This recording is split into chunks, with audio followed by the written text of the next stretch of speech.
All right. Thank you so much for coming tonight. And I want to be really efficient with our time. And I want to actually cover some ground here. So, excellent. I'm glad you've chosen the chair. That's better for you. I actually thought that would be best for you. That's great.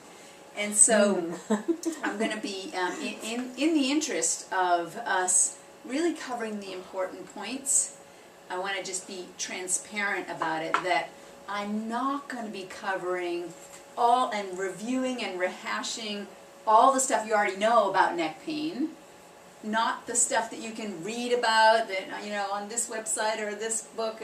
We're not going to cover that. We're going to be covering the unique and specific things that I find here in my office for the people that I get great results with. That's what we're going to focus on. All right, does that sound good? Yeah. All right, and so I do talk fast, so you're going to have to listen fast, okay? Because I want to just cover this material, okay? All right, so, of course, anybody here ever had neck pain? Yeah. And so we know that there's a huge part of our population that has this. And the model that we have of how we deal with it in our culture, it actually tends to be a rather dysfunctional one. So this iceberg, tip of the iceberg idea, we've heard this before. I want to just unpack it a little bit so you really get how we can learn from this as an analogy. So obviously we know that only about 10% of the iceberg is showing compared to what's really underneath. And so when we think of symptoms or body signals, right, that's the part that's showing that we feel. Now if we were to actually chip away at this iceberg, and we chipped all that top part off, and then we came back a month later, do you know what we would find? We would find that it was actually bigger. The part that we're showing was actually bigger. And so that's oftentimes what will happen, where people will be addressing the tip of the iceberg, the symptoms, trying to just, can we do something to manage those symptoms? And the current health care conversation that we hear about, what is it about? Our new approach is how to do a better job at managing your sickness, right? Anybody here want their sickness managed more and more and more? No. Or do we want to just get to eradicating the cause of all this chronic disease, degenerative changes that we're finding? That's what we want to get to, right? Yeah. Because that approach, it's not working, and we see that over and over again. So we're going to now dive deep here, and I want you to really get the pieces that are important here. So once again, when we think of symptoms, let's recognize what body signals are. So body signals, what I want you to be able to understand is not that, I'm not looking for you to believe in what I'm saying, but understand the body signals that your body is giving you. I want you to learn how to read those signals, how to read your own body based on the signals. So I want you to understand that there will be times when the body signal, it drops down, it lessens.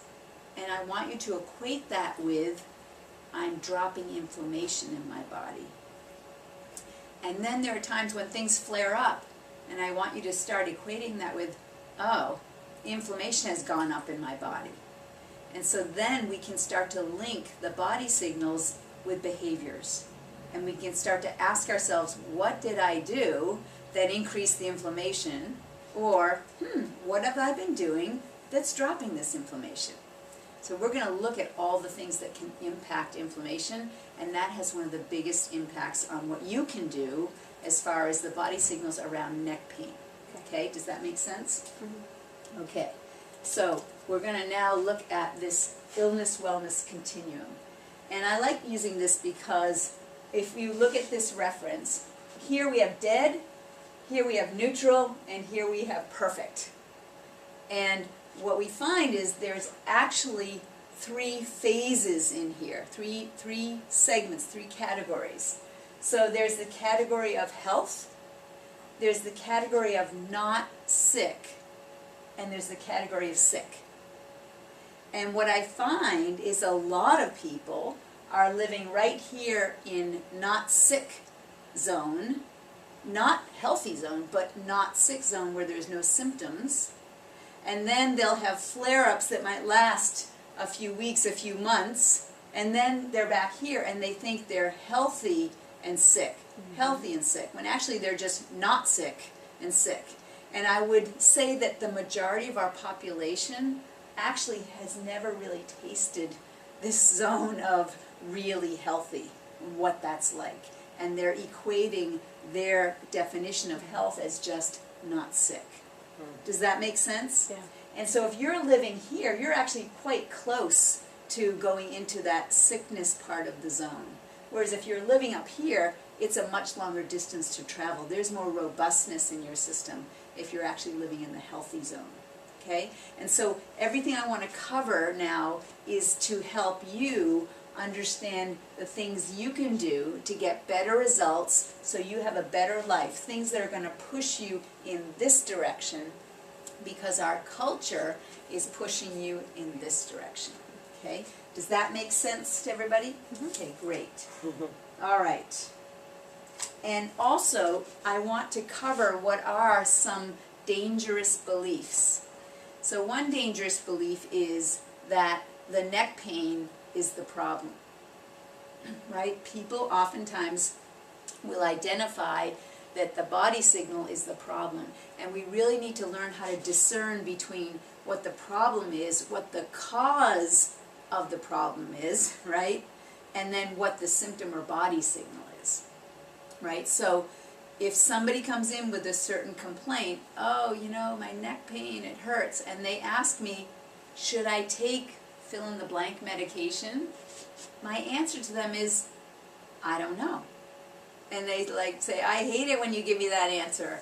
And then I say, well, what's my next question? They're like, oh yeah, I hate this part of it too, because my next question is, I don't know, because I don't know what your objective is. So what is your objective? And it's the same question whether they're talking about neck pain medications or cholesterol medications, right? So let's say cholesterol, you know, should I take this statin drug for my cholesterol? My cholesterol's high? I don't know. What's your objective? What do you want to accomplish? And then I get the silence of, I'm not sure, right? And so then I ask, well, do you want to live a healthier, stronger life and avoid the risks of heart disease and heart attacks and all of that? Is that what you want? And if that's what you want, I can tell you how to get that. Or do you just want to change a number? If you just want to change a number, the drug might do that, if that's all you want. But if you want to get healthier, stronger, then I'm going to make a recommendation from my basket of tools that actually is going to get you where you want to get to. So whether the body signal is neck pain, if you're asking me what should I do about the neck pain, if the neck pain becomes the problem, then we get confused about what our solution is. But if our question is, I want to just live a healthier, stronger life, then we know which direction to go in. Make sense? Okay. Say yes if you get what I'm talking about. Yes. All right. Great. Okay. And so that's one of the dangerous beliefs, is that the neck pain is actually the problem. Another dangerous belief is that the drugs work. Now, it could be that the drug actually does take the pain away. But if you're saying the drug is working at what? Is it working at getting you healthier, stronger? Or is it simply working at taking care of that pain, right? So again, depending on what your objective is, the drugs may be appropriate for your objective. I just want the pain to go away. If that's all you want, it could work. If you want to get healthier, stronger, then here's what we see, is that the drug may work. That's actually the dangerous part about it. You might feel better. And then the next thing you know, all the symptoms come roaring back, and this time it takes more medication, or the drug's not working as well. And now you need to do 2 drugs, and now we start to see combinations of drugs, and then the next thing you know, you're taking drugs for the side effects of the combinations of drugs, so that you actually may be feeling better as you're getting worse. Yeah. Right? So typically, if we think back to that tip of the iceberg, that body signal, that pain, that symptom, whatever's getting your attention, is usually a sign of a bigger problem underneath, right? So the neck pain that kind of bothers me, that could be a body signal of inflammation in your body, that you're not making the best lifestyle choices, and now your body's talking to you, right? And so when we look at this idea of using the medication to try and address what's going on, we often will see that things are deteriorating as you're feeling better, but you're actually getting worse. So that's important, because that's a dangerous belief, thinking that the drug is going to work. All right, and so let's just cover some ground rules here, right? So we're going to go with these premises. So the first premise is that health is normal. It's normal to be healthy. In fact, you were born to be healthy. Health is your default system. Genetically, every cell in your body was designed to be healthy. Your default is to express health, right? You're just designed that way. And how do we know this? Because from the very beginning, when there were two cells that you couldn't even see that were the beginning of you, that had all of the genetic material, that genome in each of those cells joined together, and then in 270 days, it became you, right? What have you gotten done in the last 270 days now, right? Yeah, we got a lot done back then. That's brilliant, right? You were designed to be healthy from the beginning. And we also know that you were designed to be healthy because behind you are 3,700 generations of successful human beings. You wouldn't be here if they weren't successful. So you've inherited this incredible genetic potential. We actually know that 99.6% of us have the perfect genetic makeup to be healthy and respond in a healthy way. We are designed to be healthy. 99.6 of us have everything we need to be healthy as long as we're in the right environment for the right amount of time, over time. That's the key. That's the key. Okay, so you are designed to be healthy, and anything, if you're not expressing health, it means something's getting in the way. And the categories of what could be getting in the way, there's two things that could be getting in the way. Either toxicities or deficiencies. The toxicities and the deficiencies are what create the interference from you expressing that full level of health that we would expect. Right? So when we encounter people and they're saying, I'm not expressing the health that I want, what do we need to do?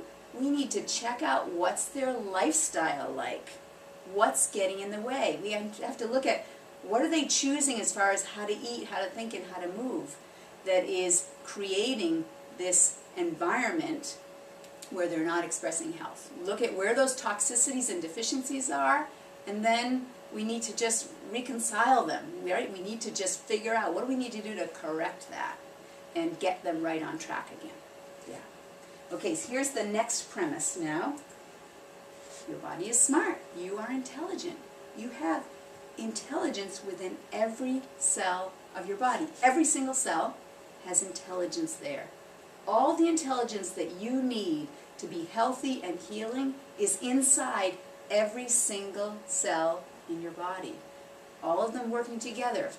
All the food that you've digested today, those amino acids, those fatty acids, they're all going exactly there where they need to go. Your heart is going to bump about 10,000 times today, pushing about 2,000 gallons of blood. You're going to be breathing about 10,000 times today, never having to think at all about any of it. It's just happening automatically as it was designed because your body is smart, right? It's designed to be healthy and it's smart. And so we have in us that innate intelligence that is coursing through the nervous system, that's carrying that information from all of your cells to every other cell all around the body. The nervous system is the master control system. It's running everything else. And we know it's important. How do we know that? Because it's the only system that is fully protected in bone, right? So what is the most important organ in your body? Is it your brain? Your brain, absolutely. Like, I haven't heard of them doing brain transplants yet, right? Yeah. Right? Yeah. They're working on all the other ones, right? Yeah. And even just to consider that, if you actually got a brain transplant, you'd actually be getting a body transplant, wouldn't you? It would It's be not the you. brain that's getting transplanted, it's the whole body around it that is, right? The brain is the master control of your body. And so you have a hole in the bottom of your head where the brain stem comes down through, and then you have the spinal cord that's going right down your spine, which is the direct extension off of the brain. So the spinal cord is central nervous system tissue. It's the part of your brain that lives in your back. That's what the spinal cord is, central nervous system. And then branching off of the spinal cord are all the nerve roots to go to every part of the body. And we have this whole communication highway that is sending information in both directions. So the body is sending the information to the brain, telling the brain what's going on. We now know that we have 40,000 times the amount of information going in, of signaling and bits of information, than we do coming out. And the part that's coming out is running the muscles and the organs. It's directing the body based on the information that comes in on how it now needs to respond. It's a two-way communication at all times, going out and coming back to the organ systems, the muscle systems, the structure, the tissue. Out and back, out and back. Out to the neck and then back up to the brain again as well. I just read something extensive about that, and I can't remember where. Yeah. Someone was talking about what would happen if someone had a brain transplant. And they were basically saying, because there must be talk about it apparently. You know, Someone's wanting to try it. Yeah, my Because daughter. the guy was saying it'd be catatonic. Yeah, pretty much. Yeah, my daughter actually Because said, all the signals coming, so, like trying to yeah. get it to adjust to that body, right. would just like make it shut down completely. Yeah, exactly, yeah. And my daughter was telling me there's some teenage Oh, no. book about something like that, some scenario like that happening. That I was trying to think what amazing. book I read it in. I think it must have been in a book because I don't remember just reading an article Yeah, about it. yeah, right. So the brain is the most important organ that's directing and controlling everything else, but it is a two-way highway that's sharing information there and back. All right, so the spine is our suit of armor. So let's take a look at this spine here. And so we can see that the spine, looking at it from the front, straight is strong. So this is that suit of armor. Looking at it from the side, we can see there's actually curves in the spine. So a baby actually has a C-shaped curve in the spine. You put that baby on the ground, it lifts its head up to see where it's going to go, right? And then next thing you know, that baby is pushing up and dropping the belly down, and it's on the move. It's creeping and crawling, and it's developing these secondary curves in the spine, in the cervical spine and in the lumbar spine. And this is the way we're supposed to look. Looking at you from the side, we're supposed to look this way when you're upright. And we're going to take a look at this in a moment, but I wanted to introduce that to the spine. So the spine, looking at it from the front, straight is strong. We want the spine to be straight from the front, but from the side, we want the curves because they are the spring in the spine.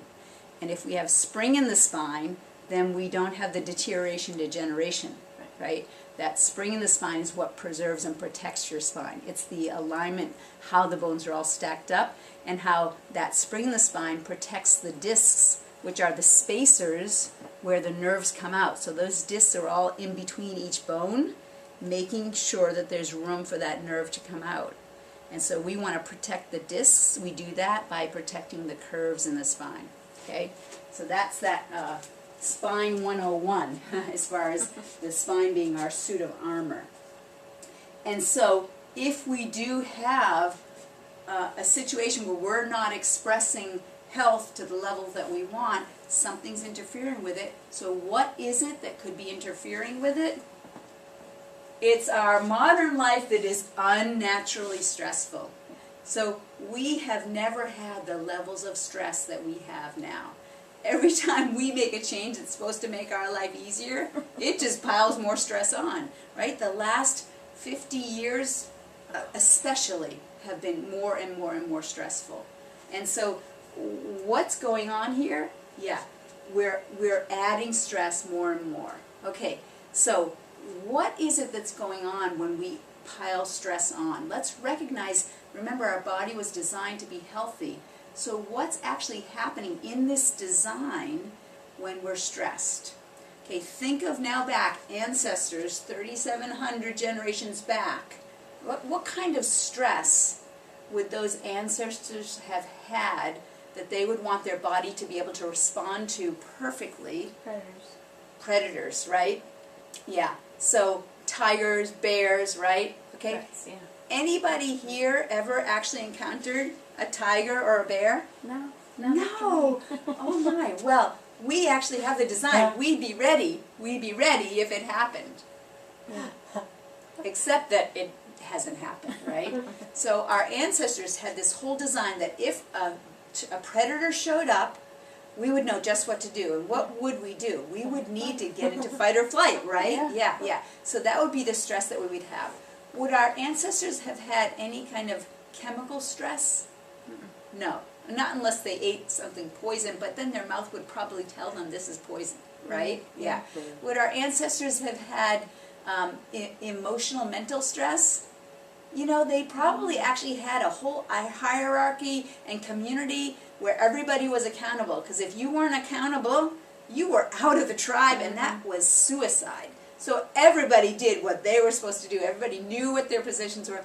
They probably actually had very little stress in the way of mental, emotional stress. They knew what their life was like and what their place was and what they had to do, right? And so the physical stresses, they might have had some physical stresses or traumas, but they think of the whole posture that they would have had too. We're going to look at all of that, right? So when they had stress, it would have been very short-lived. It would have been maybe 15 seconds, maybe 15 minutes of running to get away from that predator, right? And then they would have been safe, and they wouldn't have had to deal with that stress again until the next predator showed up, right? So let's look at what happens in the body when we are in a stress response. That our ancestors, it would have saved their life. Anytime that happened, it would have been the best chance of saving their life. So what actually happens in a stress response? First thing that happens is our blood pressure is going to go up. Why would that be a good idea? Because then you're going to get the blood out to all the muscles where you need that fuel, right, to start moving. The heart rate's going to go up. We know that. Muscle tone's going to increase. Tighten up those muscles, get ready to fight or run. Digestion's going to get shut down, because that would not be a useful expenditure of energy if you have to run from the tiger, right? Reproduction, not a good idea as far as a time to be reproducing if a tiger's chasing you. So that system also, we're going to shut that one down. We would have decreased serotonin levels. Serotonin, that's that feel-good hormone that makes you relaxed. And now would not be a good time for just to be relaxing, right? We need to have cortisol coursing through us, ready to be fighting and fleeing. We'd have increased sensory systems, more acute, vision, hearing, watchful, right? Sensing. Everything would be increased in acuteness. Even our sensation, we'd be a little bit more sensitive to touch, maybe even to pain. Right? On guard, right? Fear and anxiety, of course, would be jacked up to serve us, right? Our insulin sensitivity would be downregulated because we would actually want to flood our system with fuel so we could be working, and we want that instant fuel. And then, of course, our blood sugar would be up, pouring blood sugar into the blood to be used by the cells.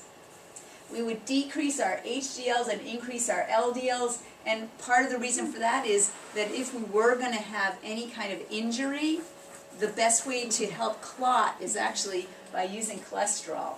Also, cholesterol is going to be up because we use these fats for our cortisol hormones. Right, our stress hormones need to actually be using the fat. So those are produced for stress, for the stress hormones, and to repair our body as fast as possible if injury occurs. And our clotting factors actually are going to go up as well, because if we're injured, we want to clot as quickly as possible.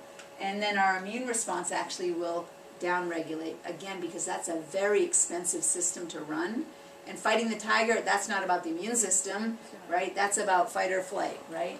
So we can see this is the adaptive physiology that occurs when we're under stress. And this works perfectly if we're actually encountering the predator. If we actually need to fight or run, literally, with our bodies physically. Perfect ideal design. except that most of us, perhaps in our entire life, will never have a life-threatening situation that's truly physically harmful. Sometimes we will, and thank goodness we have a system that's ready to do that. Yeah. The problem, though, is that we go into this response even though it's not actually life-threatening. And so things like deadlines, right? Deadline, or relationship stress, or hearing bad news from the other side of the world and feeling stressed about I can't do anything about that, right? It's all of those stresses in our modern world. I don't know enough. I better stay up and learn more and read more, right? And that whole stress that we put on ourselves puts us into this physiological response. It's a genetically programmed system. It's meant to save our life. It was never meant to be an ongoing chronic level of stress. So, question. When you have that response to the stresses these days, is it harmful because you don't have the release, the burst to burn it off? I mean, does it build up? I mean... It's harmful if it lasts more than 15 minutes. Because it's not meant to. Yeah, because now your blood pressure stays high. Yeah. Your heart rate stays high. Your muscle tone stays tense. Your digestion tanks. What are you going to do if you've been stressed for 15 days or 15 weeks? What's going to happen to the nutrition you're trying to get into your body? Do you see? Yeah. Yeah. So all of these things, it's okay if it only is for 15 minutes. That's a good idea. Right. But any of these things prolonged for days, weeks, months, years, it's going to affect our health. So it is a response that was meant to be a great short-term strategy. It was never meant to be a long-term strategy, right? And so all of these things you'll notice also, these promote inflammation as well. Now, there's two kinds of inflammation. There's acute inflammation. You sprain your ankle, that inflammation that comes from that actually will help to heal it up. But when it becomes chronic, it gets in the way of healing, right? When it's, that inflammation is also associated, when it's catalyzed and influenced by a chronic stress situation, then it turns into a chronic inflammatory response, which is harmful to our body. Okay, great question. And so again, what are those stresses? Well, it's not just our thoughts. When we think of stressful thoughts, we've also got stressful toxins, more stressful toxins in our world than ever before in recorded history. We've got more chemical stress. And the traumas, right? So there are the macro traumas, right? That's the obvious one. So when you think of something that might interfere with your causing neck pain or interfere with the alignment of your vertebrae that could cause interference in the nervous system, the macro traumas make sense. So that could be sports injuries, it could be slips and falls, car accidents. Those are the ones that make them the most sense. Sure, those may be happening.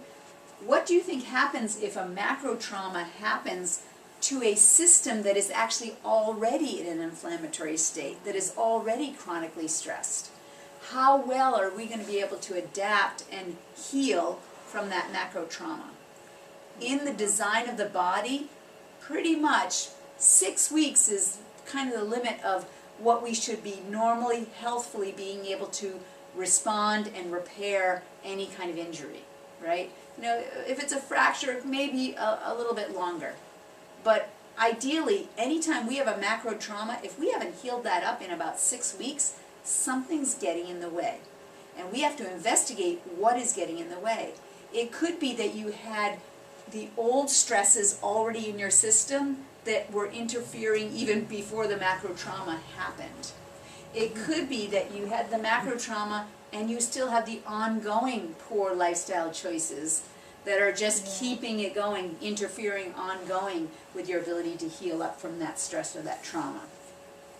And so when we do have the macro trauma, and then we add to it the micro trauma, like poor posture, and we're going to look at that in a moment, what's happening in our physiology? Like let's say we literally jar a vertebra so it is displaced out of alignment. The joint misalignment actually will cause tissue damage, like when you sprain your ankle, you've got tissue damage there, the tearing of the connective tissue. That will then lead to inflammation and that inflammation now starts to lead to nerve irritation. So if it's happening in the spine, you could actually be herniating or tearing the connective tissue of the disc as well. That could be part of the picture. Now, whenever you have this inflammation and nerve irritation, imagine this. You sprain your ankle and you've got irritation in that joint, and your ankle swells up and it gets all stiff and tight and you can't move it. That's protecting it, right? The muscles tighten up, you can't move it. So when you have nerve irritation, you tell me, if those muscles surrounding those bones kept moving those bones around, you're going to have more and more irritation there.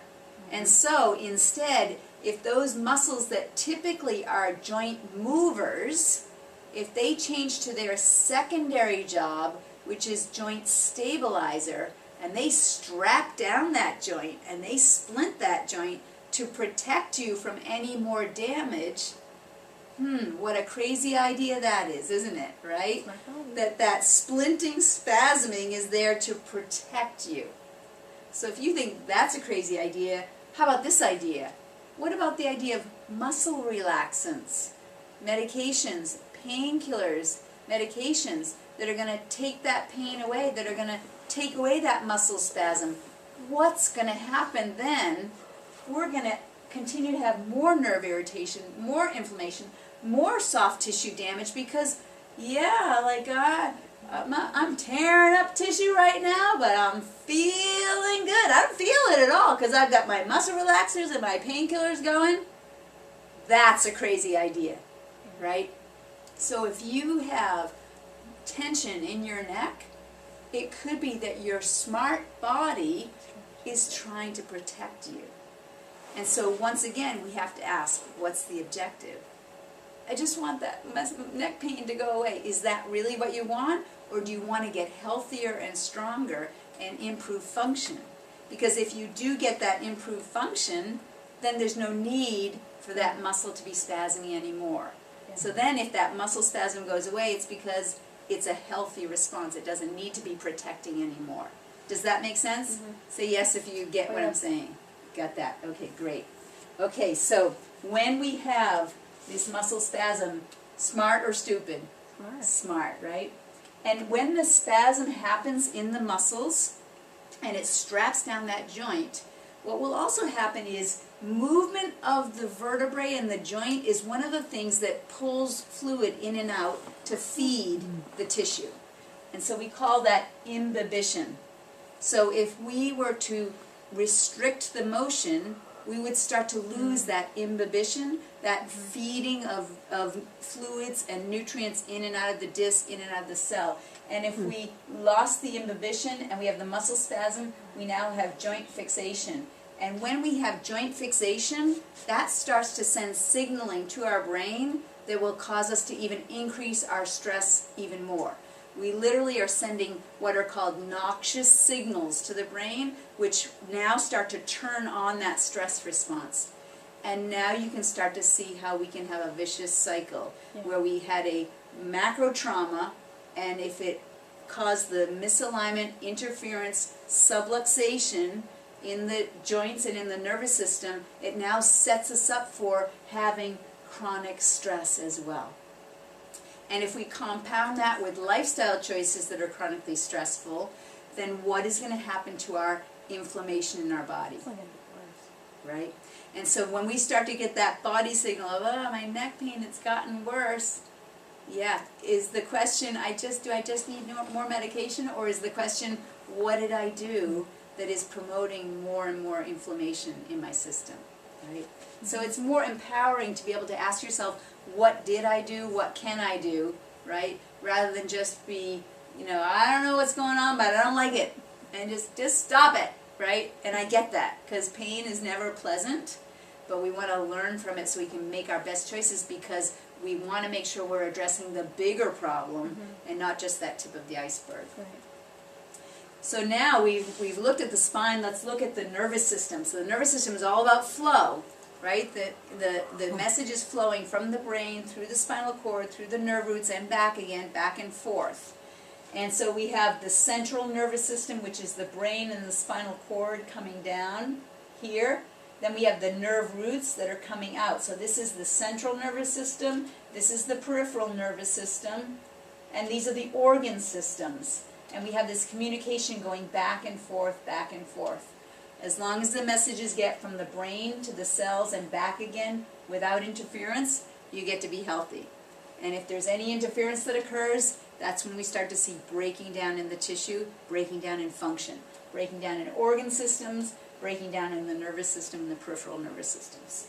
And we can even have tension in the spinal cord itself from these subluxations, nerve interference. Now I love this analogy of the fuse box, right? So remember, here we got this analogy, we've got these wires, where are they going? They're going to all these different rooms in our house. And so we also have not only a map of our fuse box in our basement, which room is that wire going to, but there's a map of the nervous system as well. And we know those spinal levels, as those nerves come out, what parts of the body they're in charge of controlling. And this is such a brilliant design that there's a lot of overlap as well.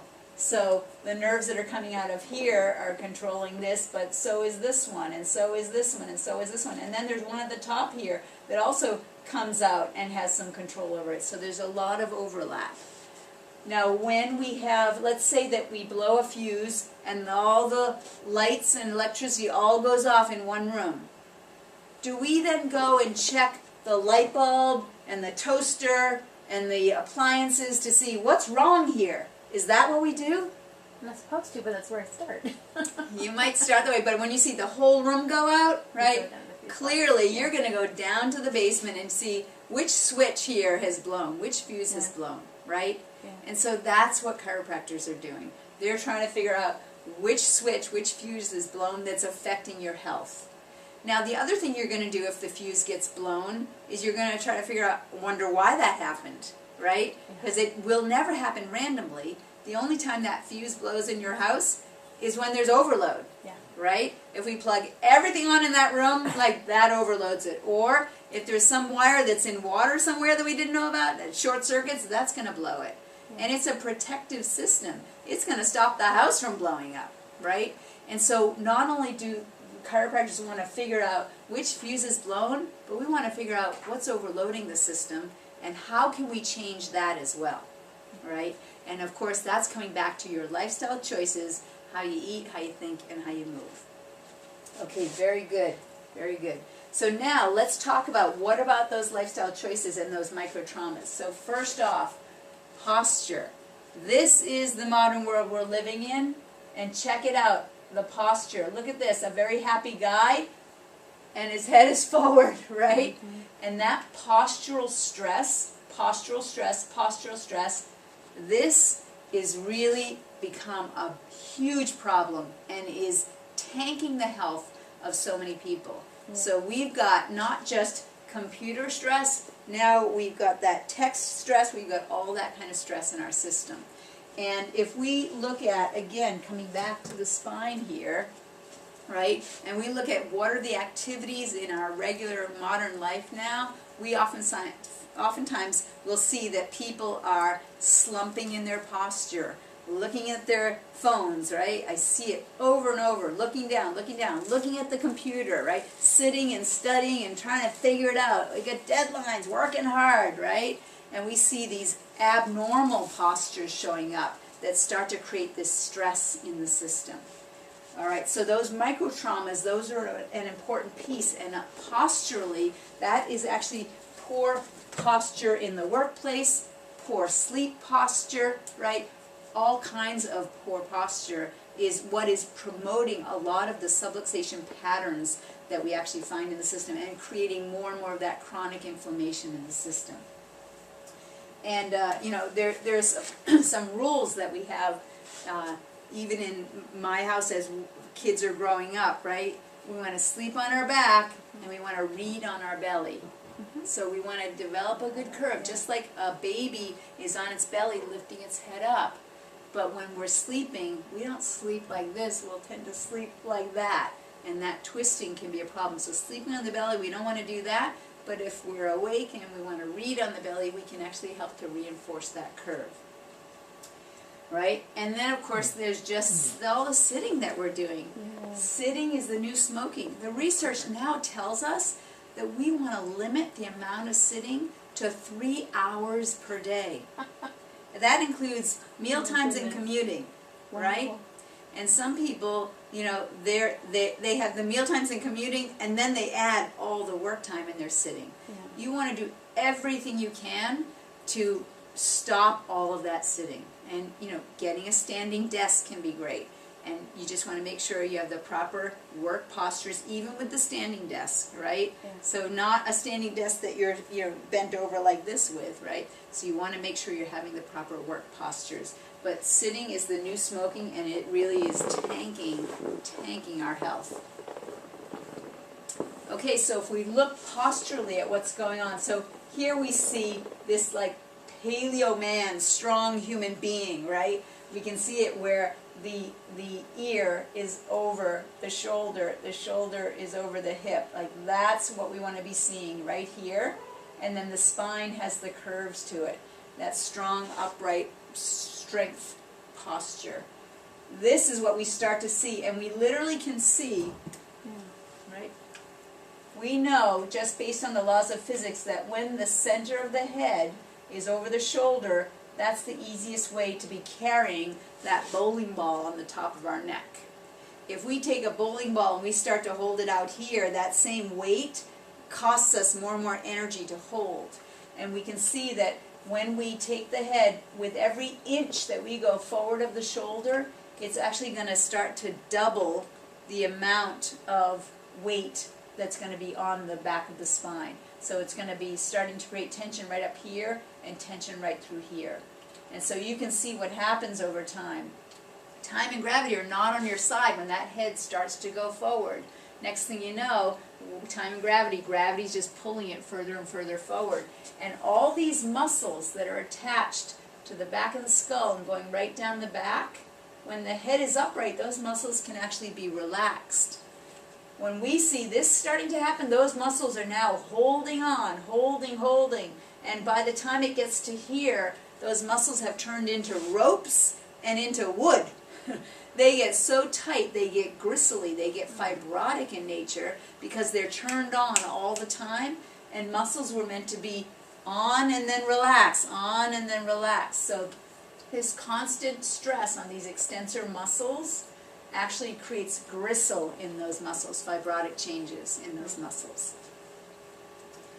And so remember too that these muscles, their job is to actually pull the head back. After a while, they actually will get, at the same time that they're working so hard, they also get fatigued, and they just can't do that work of pulling the head back. Yeah. And so one of the exercises is actually to start to work at having the spine be upright and work those muscles in a constructive way. And I'm going to show you that exercise at the end. Okay, so when people have neck pain, what are the common subluxations that I tend to find? C1 through C7, these are kind of the obvious ones because those are all the ones that are in the neck. And what I often find is when these vertebrae are subluxated and it's creating that nerve interference that's altering the messages between the brain and the body, this is the area, this is showing our organ systems, but we also know that that map of the nervous system is controlling our body as well, our arms and our legs. So the nerves that are in charge of controlling our upper extremity, our arms, they come right out of this area of C1 through C7. So when I find people that have subluxations in the neck, and maybe they come in actually complaining of pain in the neck, I oftentimes will find that they have a loss of grip strength that they maybe hadn't even been noticing. Or maybe they've been getting a little numbness or tingling in their arms or hands. Or maybe they, find that their dexterity, they're losing some of their coordination and dexterity. And that may be related to those same subluxation patterns that are coming from the neck.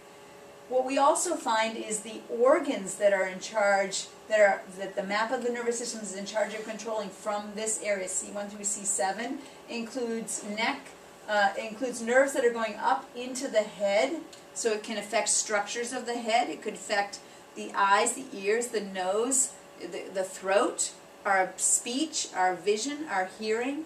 our energy levels, brain fog, memory trouble, even mood swings, all of that can come from the top of the spine.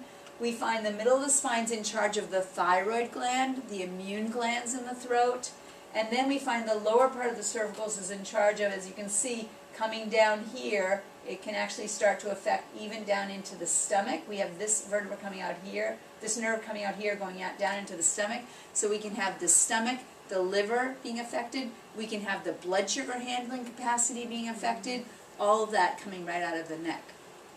So once again, when someone comes in and they have neck pain, when that neck pain starts to actually improve, then I ask them, oh, so how's the nerve supply to your pancreas today? How's the nerve supply to your stomach today? And they'll like say, I don't know. I said, well, okay, well, let's check.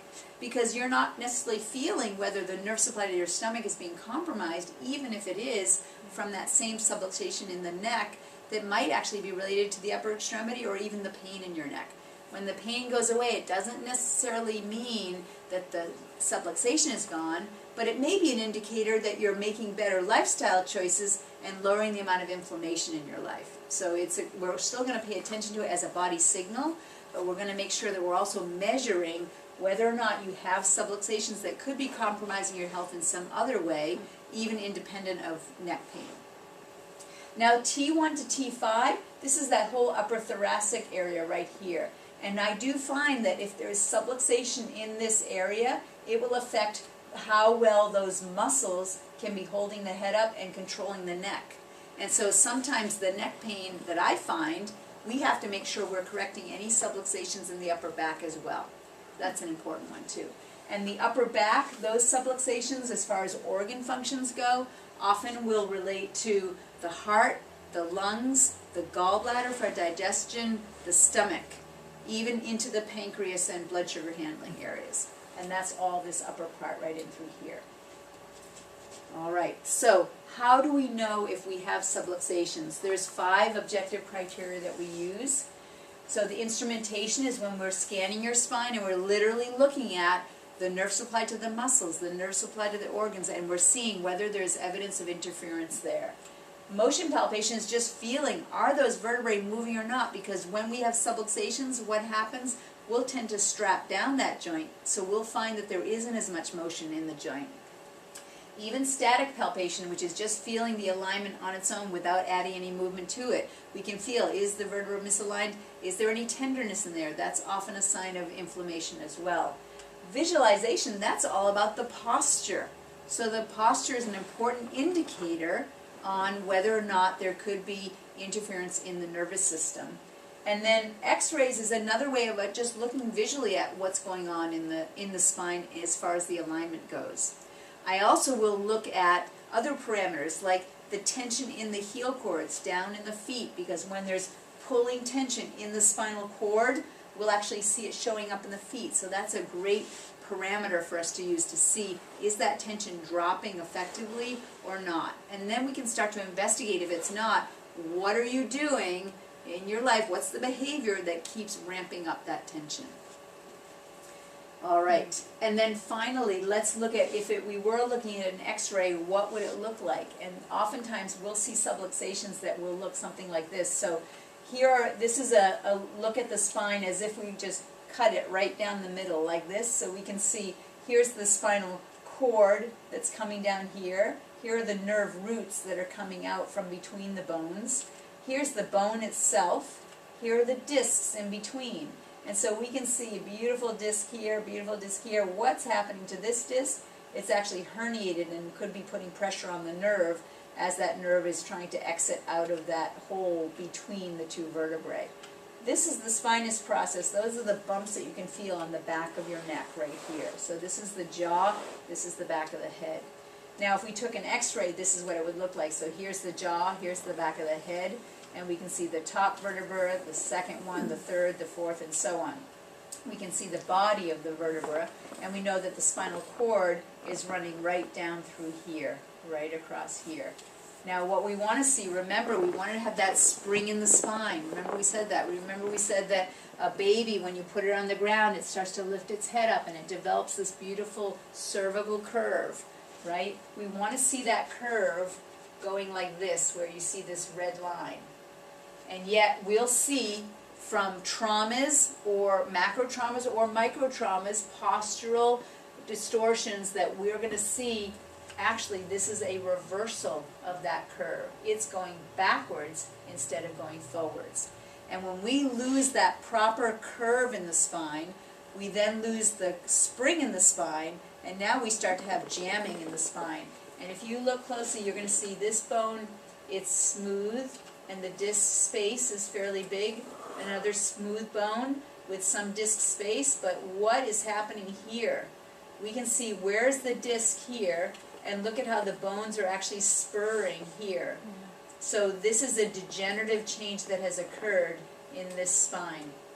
Now, many times people will come to me, and anybody here been told that they have osteoarthritis by somebody, right? Usually the words that follow that, osteoarthritis, you know, it means that something like this has been seen on their x-ray. Usually the words that follow it are, oh, it's just part of growing up, or it's just part of growing old. It's a normal part of aging. Now, if you ever hear that, I just want you to kick them in the shins, right? Like, that is not what we want to hear, because if we really understood what was going on, we would know that this is the result of trauma that is not resolved and healed properly. And we see what's happened to the alignment here. We need to restore alignment to bring stabilization to this neck, to this spine, so we can stop that damage from happening. And if we don't do what's needed, if we don't take care of it properly, and this continues, then this will continue to accelerate 5 times faster than anything we would ever see in a healthy, normal spine. So the alignment is so important all the way down to the structural level. And I have these vertebrae as models where you can see how there's degenerative change that can occur over time. And it starts with just a little bit of roughening of the bones, and then it deteriorates into more of those osteophytes showing up until finally bones can actually fuse. Yeah. And that is, again, a process that occurs not just from normal aging, but because of trauma that has not been addressed properly, either macro traumas or micro traumas. Okay. So what do we do if we have subluxations? What can we do about it? We want to correct the cause. So part of that cause is restoring the proper alignment of the vertebrae to stabilize it so that those muscles don't have to be splinting anymore, because it's stabilized and we can start to restore the normal motion there as well. So to do that, we want to have adjustments in a rhythm, and healing happens in a rhythm. So when we get that sequence going, I do my best to work with people when they're coming in on a regular rhythmic pattern, and then we can build in this process from visit to visit, restoring that function as we go, and adding strategies in the nervous system as we go, building. The second thing, though, is we need to stop recreating that damage. So we need to address the bad habits, how you eat, how you think, and how you move. So really important. If you have neck pain, how you eat, you want to be looking at an anti-inflammatory diet, doing everything you can to remove any increase in inflammation in your system. When you think about how you're thinking, you want to do everything you can to add strategies to manage your stress more effectively. And we teach those best practices right here in the practice. And then when we think about how you move, we want safe and effective movement. So if you have a joint that, or if you have a hinge that you don't move, what happens to a hinge that you don't move? It becomes rusty, doesn't it? And so when we don't move our bodies, those joints become more rusty. So we want to have healthy movement of those joints and healthy movement of our body. We also want to be doing exercises to strengthen the spine, to strengthen our suit of armor. So to keep the bones strong, but also to keep all the muscles, those extensor muscles that are keeping everything in alignment. So there are some very particular exercises that I want to make sure that I review with you. So one is going to be the exercises for preparing the spine for sleep. We know that during our day, in our culture, all day long, everything is promoting us to be losing those curves. And so by the time we go to sleep, we're in stress physiology. So if before we go to sleep we can reinforce the curves in the spine, then that's what's actually going to allow us to turn the stress switch off, and we'll do more healing while we're sleeping. So the way that we remold the spine is we're going to start by sitting on the bed, sitting on the edge of the bed or the edge of the chair, and just arms just gently folded in front of you. And if you have trouble with holding them up, you don't have to. You can just let them relax. And then you're simply going to be turning your body one way and the other way. I always recommend that you start with the head with your twist, because if you start with the body, you could actually not move your neck at all and just be moving your body. But you want to actually make sure you have motion here in the neck as well. Now the reason that we do this twisting is because we actually want to get the discs moving a bit, because the discs are malleable. Sometimes they can be very stiff in their structure and in their shape, and then they can become malleable, where they're softened, kind of like kneading bread or kneading clay to make it soft enough to be able to mold. Now when we are static or sedentary, the discs will harden up in whatever shape that they're in. So what we want to do is at the end of our day, when we've probably been sedentary and maybe sedentary in poor postures during the day, we want to then just do this gentle movement back and forth, which just starts to get the discs softened up so that they can be molded. So you're going to do your twists back and forth about 20 times. Now, sometimes I have people say, am I doing this right? No, that is not right. It doesn't have to be vigorous. It just has to be movement. And if you have pain from moving your spine, you don't have to go past that pain. The pain's an indicator. So you just want even just a little bit of movement is all you need. Just 20 times back and forth. Take a breath in and out as you go. And just that little bit of movement is just going to start to get that disc a little bit more malleable. Once you've done your 20 twists back and forth, you're going to now take a couple of towels. You're going to fold those towels in very specific ways. So you're going to take 2 bath towels, one a little bit smaller, one a little bit bigger, and when you fold these towels, you are going to fold them so that they have a space right down the middle. Fold it in, but leave the space in between, and then roll it up tight.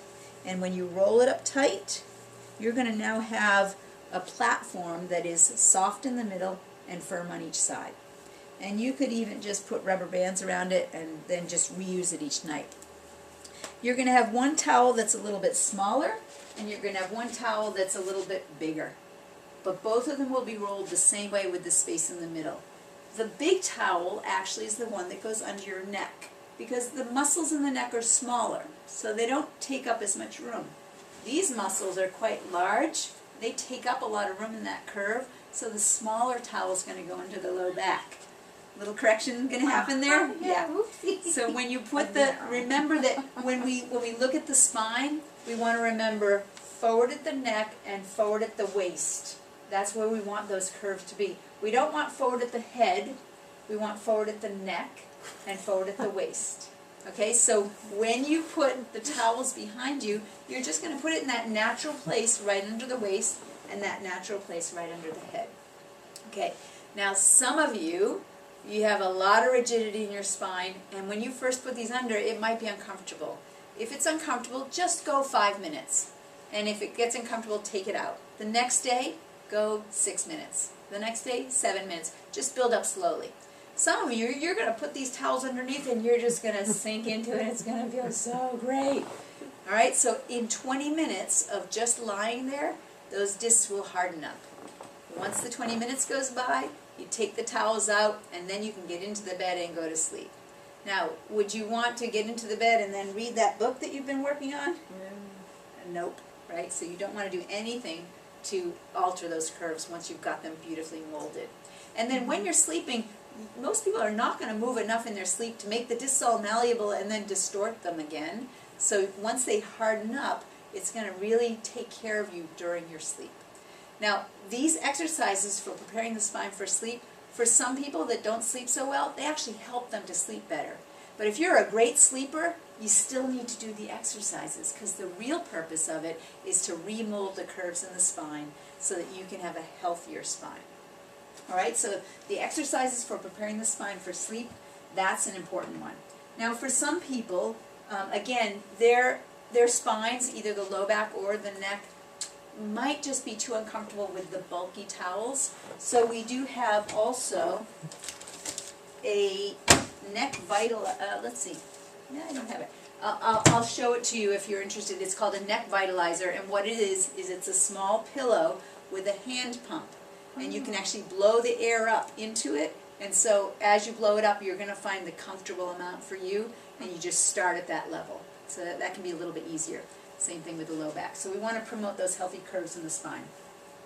Now another thing that you can do is, if you especially have this tendency of the head to be forward, and you just can't even try, no matter how you try, you can't find yourself getting the head over the shoulders, it means you need to do a little bit more specific work. So you want to get one of those big rubber bands, and you're going to put that rubber band behind your head, and you're going to kind of hold it, and you're going to push against that rubber band. So as you push against it, you're just going to be doing, you can start by just doing 5 times, pushing against the rubber band, and you're going to start to actually develop the muscles that are going to hold that head back up where it should be. So resistance exercise is a good way to start to strengthen those muscles as well. And then there's an exercise that I call, How many times with the... I would just start with 5 times, just Okay. back and forth 5 times, and then if you You're feel not like... talking like, it's like, you're talking just like a Just gentle... 5 times, yeah. Okay. And you'll start to work those muscles, I yeah. believe it. And then if you feel like that's, oh, I want to go a little more, you can build on that. But and everybody's going to be different, right? And a lot depends on how you spend in your day. If most of your day is forward again, you might have more work to do. So we can monitor your progress as you go through care, and I can make those recommendations if we need to change that. Okay? Then also, if you think of our ancestors, they would have been spending a lot of time looking at the stars and gazing and looking at the trees and the clouds, and then the rest of the time they'd be looking out at the horizon, right? And they might be foraging for food sometime, but then they'd be alert and they'd be looking around. So a lot of their posture is going to be upright and gazing forward, or even looking up. How are we spending most of our day? Down, and actually pretty close vision here, right? Mm-hmm. And so we're reinforcing this flexion posture. So once an hour, I recommend that people actually do a stargazer. Actually look up and around, like almost imagine, where's that star that is just out of sight that I can't quite see? And it's just for a moment. Once an hour, big stretch, and that's good. Just a moment. If you feel any kind of like dizziness or discomfort, again, don't go there, right? Just go with what you can do. But you want to just start to stretch that whole front of your body, because part of the neck being pulled forward is these muscles here get tight. And so we want to just lengthen and strengthen these. Okay, so that's the stargazer exercise. And then the last exercise I want to teach you is called the life extension exercise. So, just like you brush your teeth to extend the life of your teeth, how many times do we brush our teeth in a day? Generally 2 or 3 times, right? So we want to be doing the life extension exercises 2 or 3 times a day. And the acronym for the life extension exercises is, you will love this. You will love this. It's YWLT. All right, so if you want to stand up, you can do it with me. Here's the Y. Oh. I'm going to unbutton this yet. So the Y is, out to the side, fingers stretching as far away from your body as you can. And again, the hands are not out here. They're right up by your ears. That's right. So you're in a proud, upright posture, right? And fingers stretching towards the sky. And you're going to take a breath in and then out, and maybe a couple of breaths. So you're going to spend about 20 seconds pushing with your fingers. This is an active posture, pushing away from your body.